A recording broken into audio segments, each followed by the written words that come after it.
Hey everybody, welcome back. Today we're going to talk about those recordings that we made, and we're going to kind of go through and talk about how we made those recordings and what we did and what gear we used. And we're going to talk about why we haven't done audio recordings in the past. We're going to talk about what the microphones pick up when we're doing these recordings and what they don't pick up. And then at the end there's going to be a challenge that I'm going to throw out there for some of you guys that hopefully it's going to be a fun challenge. It's not going to be a I'm calling you out kind of a deal. It's going to be something that hopefully will be fun for everybody. So let's talk about, first of all, why have we not done audio clips in the past? And we've got customers that have asked us many times, hey, why don't you throw up some audio clips of that speaker so we can hear what that speaker sounds like? Or hey, after you've done that upgrade, let's hear what it sounds like now, and things like that. And the problem with that is when you do a recording and you upload it to YouTube, first of all, YouTube compresses the file and it sounds like garbage once it's compressed. But also you're not really hearing a set of speakers when you're hearing any of those recordings. You're hearing an entire system specifically in that room. It's a room response, room recording, and so it's going to vary from room to room. Even if you have the exact same gear set up in one room versus another room, the recordings could still sound really different because the room just overtakes everything, and all those reflections are a big deal. So we've not done that in the past. Now that we've kind of perfected some recording technique, we could at some point on the exact same system swap out one thing like a pair of speakers and let you hear differences between the two, and then you could make some discernible difference between one thing or the other thing if we're just swapping that one thing. But to just do a sound clip and say this is what these sound like, I think that's a little misleading because it's not just that one thing. That's why we haven't done that in the past. But we're going to try and do some recordings, but keep in mind that while you may be hearing this speaker or that speaker, and we tell you this is what this is with this speaker, it's still an entire room recording. Now, what's typically wrong with those recordings? When you see people doing those recordings, or you hear them uploaded to YouTube, what are the things that are wrong about them? And of course, I just touched on one, and that's that it becomes a compressed YouTube file. But aside from that, the problem is most people think that I'm going to set up a couple of microphones right at my seating position, one here and one right here, and it's going to hear what I hear. And that's not true. And when you play it back, the playback that you get is not anything like what you hear.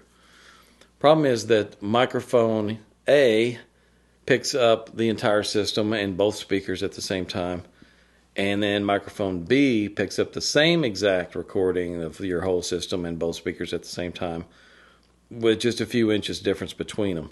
It's basically a mono recording and another mono recording played through both channels. So what you wind up with is a dual mono recording, and it doesn't sound at all like what it did when you were actually there in person.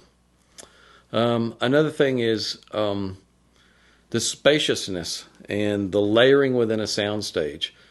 Things can be really deep or really shallow, and it can be very three-dimensional. And the microphones just simply don't pick that up. While it's possible that they can pick up the sound and they can pick up a differential in time arrival if there's one mic versus another mic, there's still no brain in between. When we hear things, our brain interprets what we're hearing and places it within the soundstage so that our brains or our minds know what's going on. Like if we hear something behind us, we know that it's behind us because we could hear that it sounded as if it was behind us versus in front of us or to our left or to our right to some degree. Our brain interprets that information. It does the same thing when we're listening to a stereo pair of speakers. It's interpreting what we're hearing, and it's allowing us to hear within the soundstage where those things are. And the microphones just don't pick that up, not very well at all. When you play it back again, you're kind of getting a dual mono recording. It's just not the same. All right, let's talk about how we recorded what we recorded. And let's start with the gear that we used. And this was, of course, all of Ron's recording gear. We were using a Zoom F8N recorder, and we're using the Earthworks QTC 40 microphones. So pretty good quality stuff. Not over the top, but it's certainly obtainable. And the way we did this was we, instead of using the microphones at the seating position, what we did was we moved the microphones closer to the speakers so we would minimize some of the room reflections and the room noise and try to hear just exactly what the speakers are doing. It's kind of like, let's say, for instance, we're trying to record one kid in a school cafeteria full of 100 other kids making tons of noise, and the microphone's 40 feet away. You can't really pick up that one kid you're trying to record. But if you put the microphone right in front of him, you can get him in a greater proportion to the noise that's going on around him. It's kind of like the guys who are always trying to measure distortion on a loudspeaker. You can't really measure distortion in a room at a 1 meter distance and get any kind of real measurement, because the distortion levels you're trying to measure are at or below the ambient room noise and the room reflections that are going on in the room. It's just like in the cafeteria. So what they do is they take the microphone and they move it closer and closer to the speaker so they get more of the speaker and less of the room noise. Which works to some degree. It gives them a baseline for some comparison, but it doesn't really work still, because now you're having to play the speaker at only a tiny fraction of a watt. You know, you're having to bring the levels down really low so you don't overload the microphone. And now you're not really driving the speaker hard enough for it to get into problem areas. So you're really not learning much from doing that. Still, it's done. And we face some of the same challenges when we're trying to record a system in a room. So when we started trying to record just the little desktop speakers, we got to within 28 inches of the speaker, which was great because it's just a desktop speaker. It's a wideband driver, or it's a wideband driver with just one woofer. And we weren't having time alignment issues with being that close to the speaker. When we're doing some bigger speakers like the 2.4s here or the Brutes, we moved back to 1 meter. And at 1 meter, that's kind of an industry standard for measuring. And it allows the drivers to blend properly by that distance. So we gave that a shot. Moving further back, there was, than where we were at 28 inches to a meter. Obviously, we picked up more room noise, and more room reflections. But it was a whole lot better than trying to measure it from the listening position. Now we're getting good stereo separation. We're getting right microphone on right speaker, left microphone on left speaker, and we're getting some separation in the stereo image. So we're capturing a little bit of what is on that original recording, and it turned out really well. Let's also talk about the differences that we can pick up. There are things that we can pick up with the microphones that way, even though we're really limited on some of those things. And let's take a lot of the things that we do that people call tweaks, or that we get targeted for by some of the flat earth guys. Cables, power cables, speaker cables, interconnect, USB cables, firewire cables, any of those intangibles that are hard to put a measured something on and relate that to what we're audibly hearing. It's hard to pick that up with the microphones, but not completely impossible. I would say, let's say we swapped out speaker cables. I think, in my views, that the microphones may pick up about 10% of that. Same with power cables. It's not going to pick it up because there's so much difference that's layered within the soundstage. The whole soundstage opened up. A veil was lifted off the speakers.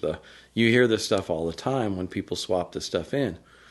And it's a lot of time domain elements that are there that are creating that differential and creating that layering, and the microphones just aren't picking that up very well. Again, it's just a mono recording and another mono recording, and then we're listening to each through the other channels or through individual channels. So I got to thinking that, I would bet that even though the microphones aren't going to pick up the magnitude of any one of those changes, that a whole bunch of those changes is going to add up to something. Like if we've got good power cables on everything, good interconnects, good speaker cables, we're preserving a lot of the signal, good quality connectors, good quality capacitors in the speaker that don't cause smearing, drivers that are well behaved, no ringing, get rid of all the problems and get a clean signal transfer. A lot of that stuff's going to show up, and especially when there's a cumulative effect, I think there's going to be some big differences. So what I want to do is throw out a challenge to you guys, and hopefully it'll be a fun challenge, to set up some recording devices and get your microphones out. If you want, you can I'm sure you can acquire the same stuff that Ron has that we used here, and set those microphones up 1 meter in front of each speaker and take some recordings. Just record your system and let's hear what it sounds like. And don't compare it necessarily to my system, but compare it to the original file. I think that's the reference. Take the original file and compare the recording to it. And what are you missing? Obviously, you're going to have, there's ambience and room noise and things that are going to be going on within the room. And it's going to be more in some people's rooms than in others. This room is not a dedicated room.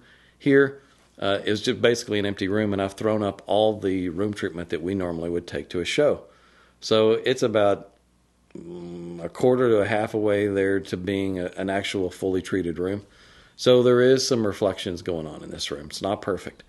And I would bet that a lot of you guys, your listening rooms are very much the same. That's okay. And I think a lot of this too will help you guys further your systems. You'll get better and improve your systems more because you'll start to hear some of the deficiencies, and we can address some of those things and move you up the ladder a little bit. A lot of it's going to be room treatment. It's going to be speaker placement. It's going to be speakers, and then all the other intangibles, cables and things are going to be at the end of the list. I also would like to throw this challenge out to Amir and the guys at Audio Science Review, because, Amir said he's not going to come here. He doesn't want to come here so that he can hear our system and we can demonstrate the differences in cables and power cables and, all these things that everyone else knows makes a difference. And everyone that comes here clearly hears those differences. So we're thinking, if you can't come here, maybe those differences are heard in the in-room recordings that we make. And so we want to challenge Amir to make some in-room recordings, and then let's compare that to the original file. You can pick a song, and I'll use the same track, and we'll do the same one, and we can make some comparisons and see what we learn from this. I would also like to throw the same challenge out to Gene over at Audioholics. Gene, I know you've sent me photos and stuff of your room, and you've done a great job of treating your room. I've seen it. I would bet that with your system over there, you should be able to make some pretty good recordings. Get you some microphones, set them up 1 meter in front of the speakers, and let's hear what your system sounds like, done the same way as we just did ours. And let's start figuring out what's attributing to the differences. There's obviously going to be differences. And are those differences due surely from the room, from the speakers, or do all the cables and things like that, are they also coming into play? Let's see how far off the recordings that you guys make are from the original recording, and I'll do the same, and we'll compare, and we'll have some fun with it, and let's see what we can learn. Again, all the rest of you guys out there that want to try this too, give it a shot, and let's see where we go with this thing. And we're going to be doing some more recordings with some different things, and we're going to try and figure out what really does show up on the recordings and what doesn't. And I guess that's it for this video. I appreciate you guys watching. I hope it was informative. I hope it was educational, and we'll see you guys in the next one.